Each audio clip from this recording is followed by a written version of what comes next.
साहित्य हमेशा समाज का पथ प्रदर्शक रहा है और साहित्य ने सदैव समाज को उन कमियों, उन समस्याओं से जागरूक करने का प्रण किया है जो मानवता के लिए घातक हैं या हानिकारक हैं। तो आज कोरोना संकट के इस दौर में साहित्य में प्रकृति की बात करना मेरी दृष्टि से बहुत ही महत्वपूर्ण कदम है और मैं इस महत्वपूर्ण आयोजन के लिए आयोजकों को, विशेषकर डॉक्टर उर्मिला पोलवाल जी को बहुत बहुत बधाई देता हूँ। जहाँ तक साहित्य और में प्रकृति और पर्यावरण की बात है तो चिरकाल से हमें इसकी जड़ें भारतीय वाङ्मय में देखने को मिलती हैं। अगर हम थोड़ा इतिहास के पन्नों को पीछे ले जाकर देखें तो सिंधु घाटी और हड़प्पा की सभ्यता में हमने देखा है कि हम मातृ देवी की उपासना किया करते थे, जो प्रकृति की उर्वरा शक्ति की प्रतीक थी। इसके अतिरिक्त हमने सूर्य की उपासना की है, वरुण की उपासना हम करते रहे हैं, इंद्र की उपासना करते रहे हैं। इन सब उपासना के प्रतीकों के माध्यम से हम प्रकृति के विभिन्न उपादानों को महत्व को समझते रहे हैं और उनके मनुष्य के अनुकूल बने रहने की कामना करते रहे हैं। जहाँ तक ऋग्वेद की बात है तो ऋग्वेद में हमें ऐसे अनेक सूक्त मिलते हैं जिनमें प्रकृति के मनुष्य के लिए कल्याणकारी होने की कामना की गई है। और एक महत्वपूर्ण नवम सूक्त का मंडल है, नवम सूक्त का एक मंत्र है जिसकी मैं चर्चा इस समय आपके सामने करना चाहूँगा, जिसमें ऋग्वैदिक ऋषि कहता है कि वायु प्रदूषण से त्रस्त होकर हम विभिन्न रोगों की चपेट में आते हैं और स्वच्छ वायु हमारे लिए बहुत आवश्यक है। इसलिए हमेशा याद रखिए कि स्वच्छ और ताजी हवा हमारे लिए बहुत आवश्यक है और यह हमें दीर्घायु बनाने का भी कार्य करती है।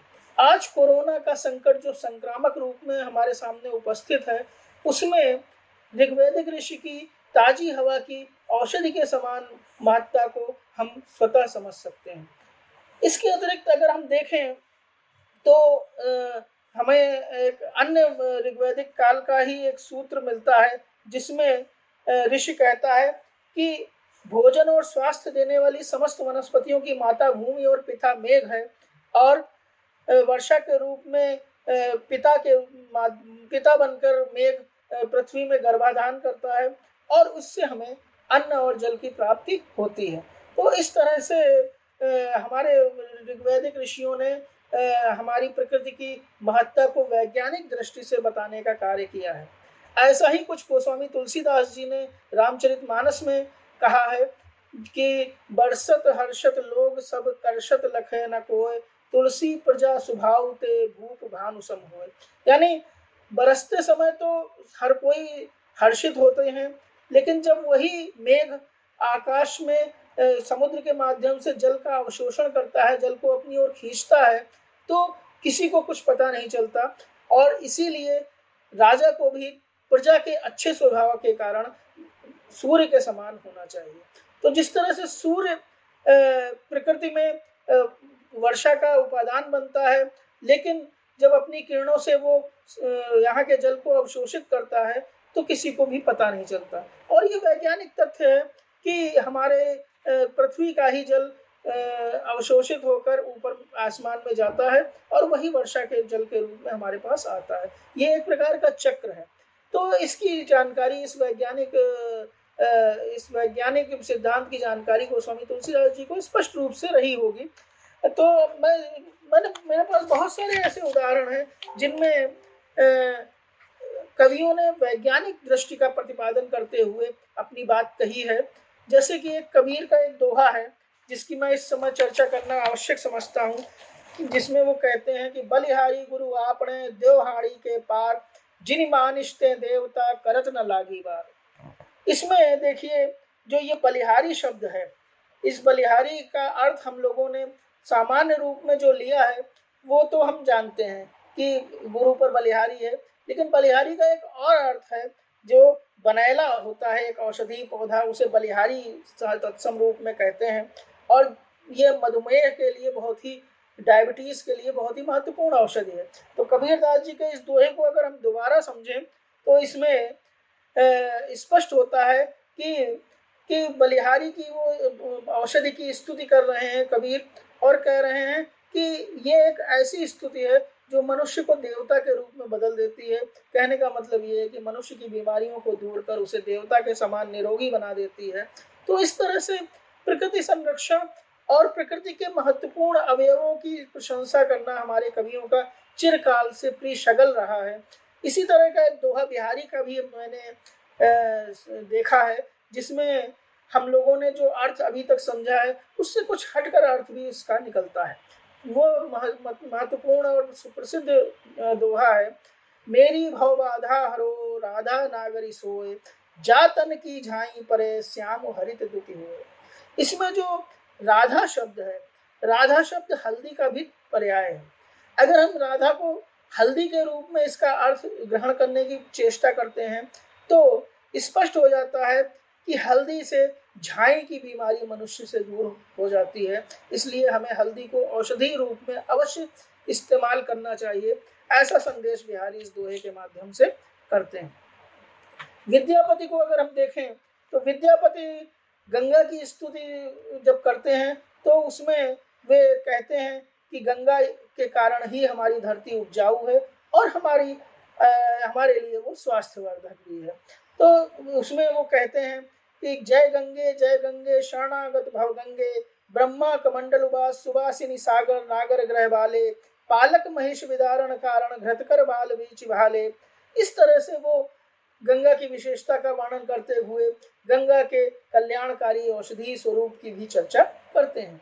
गुरु नानक को अगर हम देखें तो उन्होंने भी प्रकृति के उपादानों के माध्यम से आदर्श मनुष्य के स्वभाव की विशेषताओं का बड़ा ही सुंदर वर्णन किया है। गुरु जी कहते हैं कि नानक नन्हे होए रहो जैसे नन्ही दूब, लता वृक्ष सब जर जाएं दूब खूब की खूब। तो वो दूब के बहाने लघुतम जो इकाई है समाज की, उसके महत्व की ओर रेखांकित करते हुए प्रतीत होते हैं। सूरदास को अगर हम देखें तो उनकी गोपियां तो प्रकृति से इतनी गहराई से जुड़ी हुई हैं कि श्री कृष्ण के वियोग में उन्हें यमुना नदी भी वियोग के ज्वर के वशीभूत होकर काली प्रतीत होने लगती है, और वे उसे कोसते हुए कहती हैं कि मधुबन तुम कत रहत हरे, बिरह वियोग श्याम सुंदर के ठाढ़े क्यों न जरे।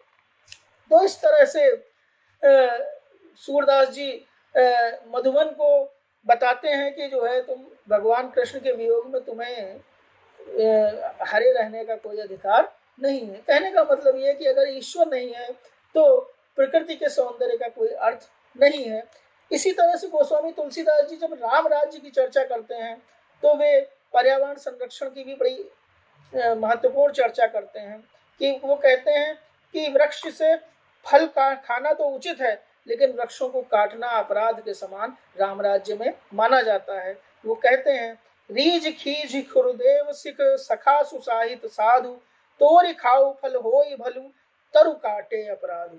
यानी तरु को काटने से अपराध लगता है, ऐसा राम राज्य में होता है। और वे कहते हैं कि राम राज्य में पर्यावरण संरक्षण का तो एक तरह से स्वर्ण युग है। वो कहते हैं फूल ही फल ही सदा तरु कानन, रहे एक सग जग पंचानन, खग मृग सहज बयरु विसिराई, सबनी परस्पर प्रीत बढ़ाई। इस तरह से वो राम राज्य में प्रकृति के लिए कितना अनुकूल वातावरण था, इसकी चर्चा करते हैं।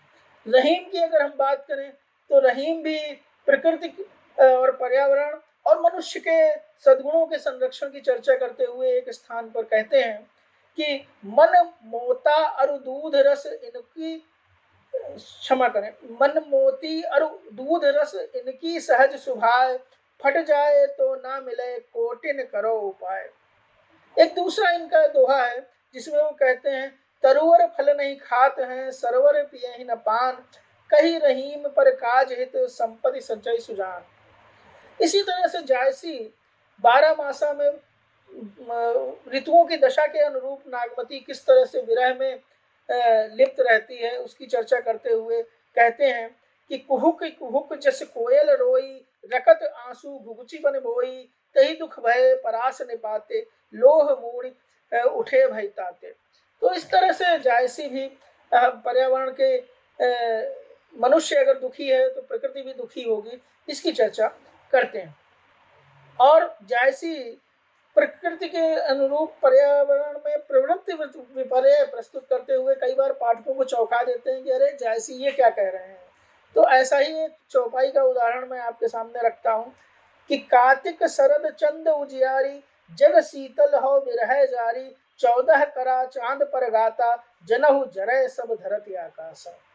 अब स्पष्ट है कि मनुष्य की कष्ट से प्रकृति भी मनुष्य को कष्टकर प्रतीत होती है। इसका ये बड़ा ही सुंदर उदाहरण है। ऐसे ही 12 मासा के उदाहरण महर्षि शरणगुप्त के साकेत में भी उर्मिला के विरह वर्णन में हमें देखने को मिलते हैं। अगर जयशंकर प्रसाद जी को हम देखें तो जयशंकर प्रसाद जी कामायनी में प्रलय की जो परिकल्पना करते हैं उसमें वो स्पष्ट कहते हैं कि प्रलय और कुछ नहीं, मनुष्य की निरंकुशता और हठधर्मिता का पर्याय है। और वो कहते हैं कि उधर गरजती सिंधु लहरियां, कुटिल काल के ज्वालों सी, चली आ रही फेन उगलती, फन फैलाए व्यालों सी। तो ये क्यों है? वो इसके लिए विज्ञान के अनियंत्रित प्रयोग को कहते हैं। जिस तरह से चीन के वुहान में एक प्रयोगशाला से ये वायरस कोविड-19 कोरोना वायरस निकला है और इसने पूरी दुनिया को अपनी चपेट में ले लिया है, इसी की ओर संकेत करते हुए कामायनी में जयशंकर प्रसाद कहते हैं कि प्रकृति त्रस्त थी भूतनाथ से, नृत्य विकंपित पद अपना, उधर उठाया भूत सृष्टि सब होने जाती थी सपना, वह विज्ञानमयी अभिलाषा पंख लगाकर उड़ने की, जीवन की असीम आशाएं कभी न नीचे मुड़ने की। लेकिन इसमें मनुष्य की जिजीविषा भी है कि अगर मनुष्य ने कोई संकट पैदा किया है तो उसके पास उस संकट से निपटने का या पार पाने का हौसला भी है। बादल राग कविता निराला की बहुत ही महत्वपूर्ण कविता है। इसमें निराला बादलों को विप्लव के वीर कहकर संबोधित करते हैं और बताते हैं कि किस तरह से किसान के लिए बादल जरूरी है। वे कहते हैं रुद्ध कोश हैं क्षुब्ध तोष, अंगना अंग से लिपटे भी, आतंक अंक से कांप रहे हैं, धनी वज्र गर्जन से बादल, त्रस्त नयन मुख ढांप रहे हैं, जीर्ण बाहु है जीर्ण शरीर, तुझे बुलाता कृषक अधीर, ए विप्लव के वीर, चूस लिया है उसका सार, हाड़ मात्र ही है आधार, ए जीवन के पारावार।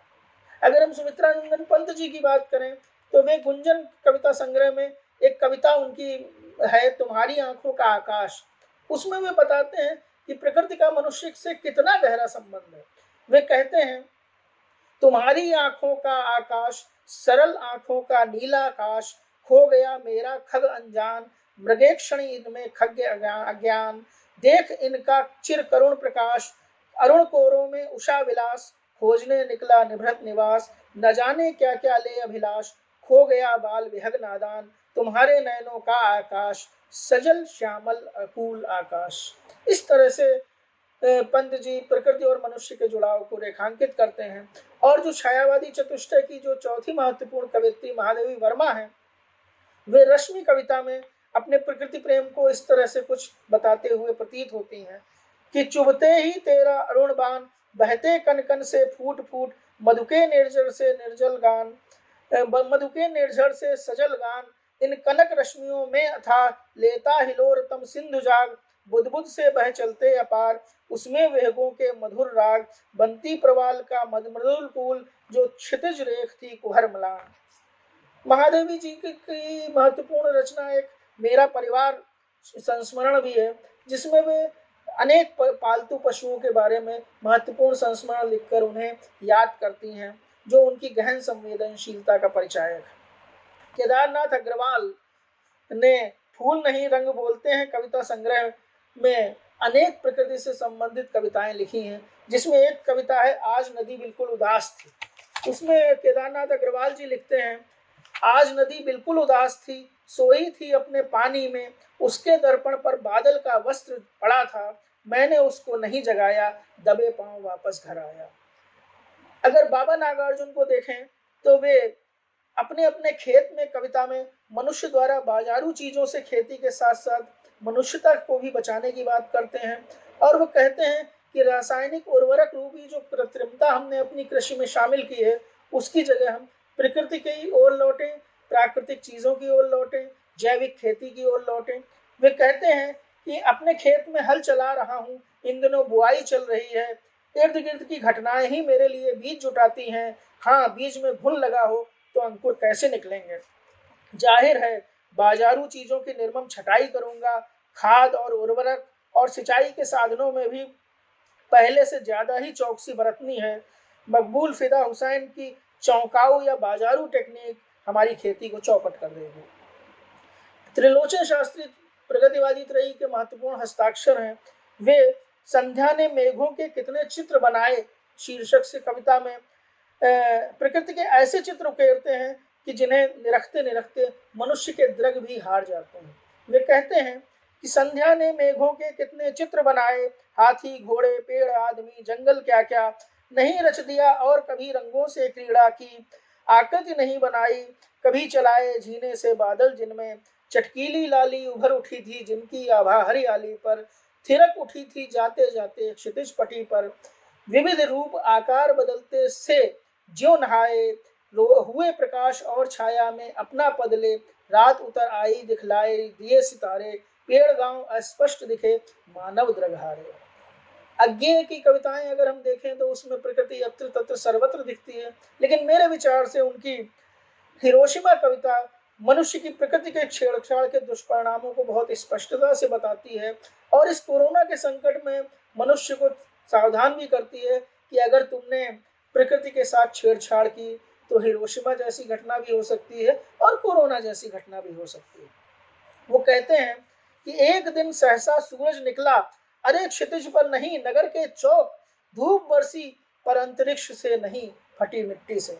और इस कविता के अंत में वो कहते हैं कि मानव का रचा हुआ सूरज मानव को भाप बनाकर सोख गया, पत्थर पर लिखी हुई यह जली हुई छाया मानव की साखी है। मुक्ति कुबोध की जो कविताएं हैं उनमें प्रायः सभी में उनके मन का उत्ताप और बेचैनी हम देख सकते हैं, लेकिन अगर हम पर्यावरण संरक्षण के लिए समर्पित उनकी कोई कविता देखें तो एक कविता उनकी है बेचैन चील। वो इस संदर्भ में बहुत महत्वपूर्ण है। इस कविता में वो कहते हैं कि बेचैन चील उस जैसा मैं पर्यटनशील प्यासा प्यासा, देखता रहूंगा दमकती हुई झील या पानी का कोरा झांसा, जिसकी सफेद चिलचिलाहटों में है अजीब झनकार एक सुना। भवानी प्रसाद मिश्र की कई कविताओं में पर्यावरण के प्रति उनका अनुराग दिखता है, प्रकृति का संरक्षण दिखता है, और सतपुड़ा के जंगल कविता में वो पर्यावरण की विशिष्टता दिखाते हैं। लेकिन मैं इस समय उनकी दूसरी एक कविता जंगल के राजा का उल्लेख करना चाहूंगा, जिसमें वे जंगल के राजा शेर को क्रूर शिकारियों से बचकर रहने की अपील करते हुए नजर आते हैं, और प्रकारांतर से हमें भी वो इसी तरह का संकेत देते हुए प्रतीत होते हैं। जंगल के राजा सावधान, ओ मेरे राजा सावधान, कुछ अशुभ शकुन हो रहे आज, जो दूर शब्द सुन पड़ता है वो मेरे जी में गड़ता है। रे इस हलचल पर गिरेगा आज, ये यात्री या कि किसान नहीं, उनकी सी इनकी बान नहीं। चुपके चुपके यह बोल रहे, यात्री होते तो गाते तो, आगी थोड़ी सुलगाते तो, ये तो कुछ विश्सा बोल रहे। वे एक एक कर बढ़ते हैं, लो सब झाड़ों पर चढ़ते हैं, राजा झाड़ों पर है मचान, जंगल के राजा सावधान। इसी तरह केदारनाथ सिंह की भी अनेक कविताएं हैं जिनमें प्रकृति पृथ्वी और इसके परिवेश की चर्चा की गई है, लेकिन उनकी एक महत्वपूर्ण कविता है ओ मेरी उदास पृथ्वी, जो इस प्रकृति और समकालीन जो संकट है इसके संदर्भ में बहुत ही प्रासंगिक है। वो कहते हैं घोड़े को चाहिए जई, फुल सुंघनी को फूल, टिटहरी को चमकता हुआ पानी, बिच्छू को विष, और मुझे ओ मेरी घूमती हुई उदास पृथ्वी, मुझे सिर्फ तुम तुम तुम। हरिवंश राय बच्चन भी अपनी एक कविता संग्रह हलाहल की एक कविता और यह मिट्टी है हैरान में मनुष्य को प्रकृति के दोहन के दुष्परिणामों से आगाह करते हुए बोलते हैं कि और यह मिट्टी है हैरान, देख कर तेरे अमित प्रयोग, मिटाता तू इसको हर बार, मिटाने का इसका तो ढोंग, अभी तो तेरी रुचि के योग्य नहीं इसका कोई आकार, अभी तो जाने कितनी बार मिटेगा बन बन कर संसार। ये जो संसार को मिटाने का हमारा जो क्रूर षड्यंत्र हम मनुष्यता ही हमारी रच रही है, उसके प्रति ये कविता बहुत ही सावधानी पूर्वक हमें सचेत करने का काम करती है। कविवर गोपाल दास नीरज प्रकृति के निष्ठुर दोहन के भयानक परिणाम भुगतने की चेतावनी देते हुए कहते हैं कि करती है जब विद्रोह प्रकृति, होकर अधीर आदमी स्वयं तब अपनी मौत बुलाता है। जब बम आजमाता है निज पौरुष निर्बल पर, तब उसका ही निर्माण उसे खा जाता है। ये कविता स्पष्ट है कि चीन ने जो किया है उसका जो खामियाजा है वो चीन ही नहीं पूरी दुनिया भुगतेगी। तो कभी भविष्य दृष्टा होता है, कभी अपने समय से आगे की रेखाओं को देख लेता है और अपनी कविताओं के माध्यम से उसे प्रस्तुत करता है। नीरज जी की ये कविता उसी का एक महत्वपूर्ण उदाहरण है। अटल बिहारी वाजपेयी जी ने भी एक कविता लिखी है, हिरोशिमा की पीड़ा। इसमें वे वैज्ञानिकों से प्रश्न करते हैं जिन्होंने क्रूर परमाणु बम बनाया, और वो उनसे पूछते हैं, कहते हैं कि किसी रात को मेरी नींद अचानक खुल जाती है। मैं सोचने लगता हूँ कि जिन वैज्ञानिकों ने अणु अस्त्रों का आविष्कार किया था वे हिरोशिमा नागासाकी के भीषण नरसंहार के समाचार सुनकर रात को कैसे सोए होंगे। क्या उन्हें एक क्षण के लिए सही यह अनुभूति नहीं हुई कि उनके हाथों जो कुछ हुआ अच्छा नहीं हुआ? यदि हुई तो वक्त उन्हें कटघरे में खड़ा नहीं करेगा, किंतु यदि नहीं हुई तो इतिहास उन्हें कभी माफ नहीं करेगा। राजेश जोशी अपने चाक्षुष बिंबों के माध्यम से प्रकृति संरक्षण की बात करते हैं। उनकी एक कविता है पृथ्वी का चक्कर, जिसमें वे कहते हैं कि यह पृथ्वी सुबह के उजाले पर टिकी है और रात के अंधेरे पर, यह चिड़ियों के चहचहाने की नोक पर टिकी है और तारों की झिलमिल लोरी पर, तितलियां इसे छूकर घुमाती रहती हैं एक चाक की तरह। तो ये चाक की तरह ही पृथ्वी सुबह के उजाले पर टिकी है, लेकिन अगर चिड़ियां नहीं चहचहाई, यानी प्रकृति हमारी संरक्षित नहीं हुई, तो हमारी पृथ्वी का घूमना भी बंद हो जाएगा। और अंत में मैं एकांत श्रीवास्तव की एक महत्वपूर्ण कविता के साथ अपनी बात समाप्त करूंगा कि सूरज और चांद को लग गया ग्रहण, डालियों में फंस गए विष बुझे तीर, नदियों में घुल गया हवाओं का लहू, फूलों पर बैठ गई बारूदों की गंध, क्या छोड़ जाऊंगा विरासत में, आखिर क्या छोड़ जाऊंगा।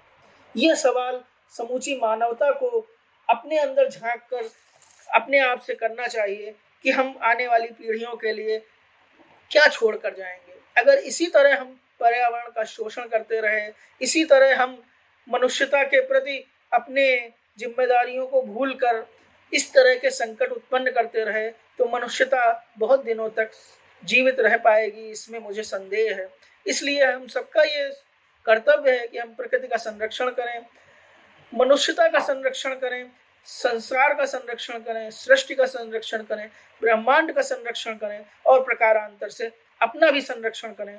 तभी हम दुनिया को एक जीने योग्य संसार के रूप में परिवर्तित कर सकते हैं। आप सबका बहुत बहुत धन्यवाद।